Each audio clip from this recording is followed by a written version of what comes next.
नमस्कार, मी अश्विनी. अशू रेसिपी मराठीमध्ये सर्वांचं खूप खूप स्वागत आहे. आणि आज अश्विनीच्या स्वयंपाकघरामध्ये मस्त आपण बेसन लाडू बनवणार आहोत. तर नवीन असेल तर नक्कीच आपल्या चॅनलला सबस्क्राइब करून घ्या आणि अजिबात टाळूला चिटकणार नाही किंवा खाताना घास लागणार नाही या पद्धतीने आपण लाडू बनवणार आहोत. तर काय काय साहित्य लागते ते प्रथम बघूया. तर इथे मी घेतलेले आहे बेसन पीठ अर्धा किलो साखर लागणार आहे, 400 ग्राम आपल्याला तूप लागणार आहे आणि काय आवडीनुसार ड्रायफ्रुट्स लागणार आहे. वजनी माप आपण बघितले. आता वाट्यांचं माप बघूया. तर वाट्यांनी 2 वाटी मी बेसन पीठ घेतलेलं आहे, त्याच वाटीने 1.5 वाटी आपण साखर घेतलेली आहे, पिठी साखर, आणि त्याच वाटीने 1 वाटी आपल्याला तूप लागणार आहे, आवडीनुसार ड्रायफ्रुट्स लागणार आहे. तर प्रथम आपण बेसन पीठ भाजून घेणार आहोत. इथं आपल्याला बेसन भाजण्यासाठी जाड बुडाची कढई पाहिजे. तर मी जाड बुडाची कढई गॅसवर ठेवून घेतलेली, छान गरम झालं की तूप घालून घ्यायचं आहे. मी सर्व तूप घालून घेते आणि त्यामध्ये बेसन घालून घेणार आहे. अगदी 50 ग्रॅम फक्त मी तूप साईडला ठेवलेले आहे आणि पूर्ण 350 ग्रॅम आपण तूप घालून घेतलेलं आहे आणि त्यातच घालून घेते बेसन.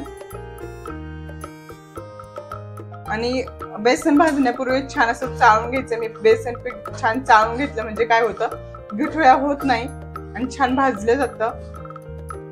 आणि तूप सुद्धा आपण कमी प्रमाणात वापरायचं नाही, नाहीतर काय होतं घास लागतो खाताना. त्यासाठी आपल्याला जेवढं बेसन आहे अगदी थोडस कमी तूप आपल्याला घालायचं आहे. एकसारखं आता हलवत आपण भाजून घेणार आहोत. कमी गॅसवर आपल्याला बेसन पीठ भाजून घ्यायचं आहे. बघत असाल 10 ते 12 मिनिटं झालेले आपलं मिश्रण भाजत आहे.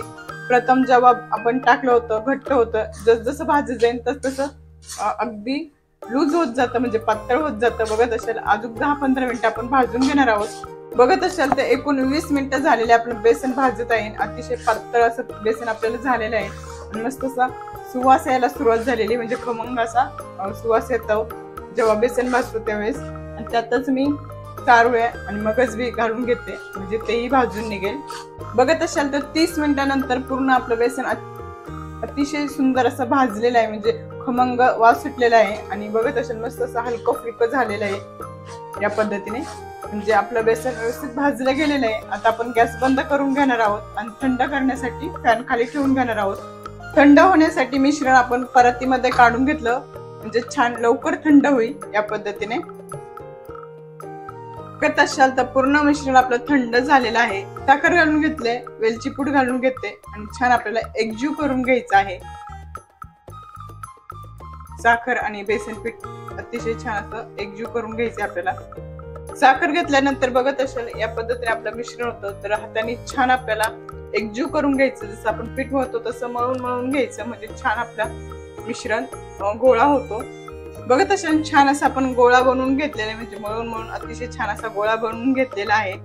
जसे लाडू पाहिजे त्या पद्धतीने आपण छोटासा असा गोळा घ्यायचा, हातावर दाबून घ्यायचा आणि त्याच्यावर थोडासा झाल्याच्या नंतर तुम्हाला जे ड्रायफ्रुट्स आवडत असेल तसे दाबून घ्यायचे आणि लाडू वळवून घ्यायचा छान. बघत असाल या पद्धतीने आपण लाडू बांधून घेतलेला आहे.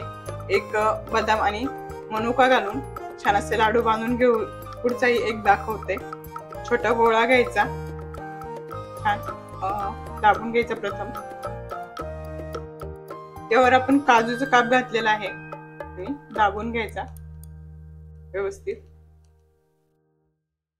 हाही लाडू आपला झालेला आहे छान. याच पद्धतीने सर्व लाडू आपण बांधून घेणार आहोत. बघत असाल अतिशय खमंग आणि खूप असे सुंदर दिसत आहे लाडू आपले. तर आपले लाडू तयार झालेले आहे. मोजून जर बघितले तर 40 लाडू आपले मीडियम साईजचे होतात आणि काट्यावर जर मोजले तर 1 किलो 300 ग्रॅम आपले लाडू भरलेले आहे. तर आजची रेसिपी कशी वाटली नक्की कॉमेंट्स मध्ये सांगा. रेसिपी आवडली असेल तर नक्की लाईक करा, शेअर करा, चॅनलला सबस्क्राईब करा. चला तर मग पुन्हा अशाच नवीन रेसिपी संग पुन्हा भेटूया. तोपर्यंत स्वस्त राहा, मस्त राहा, मेन म्हणजे आपले व्हिडिओ बघत राहा. बाय सर्वांना.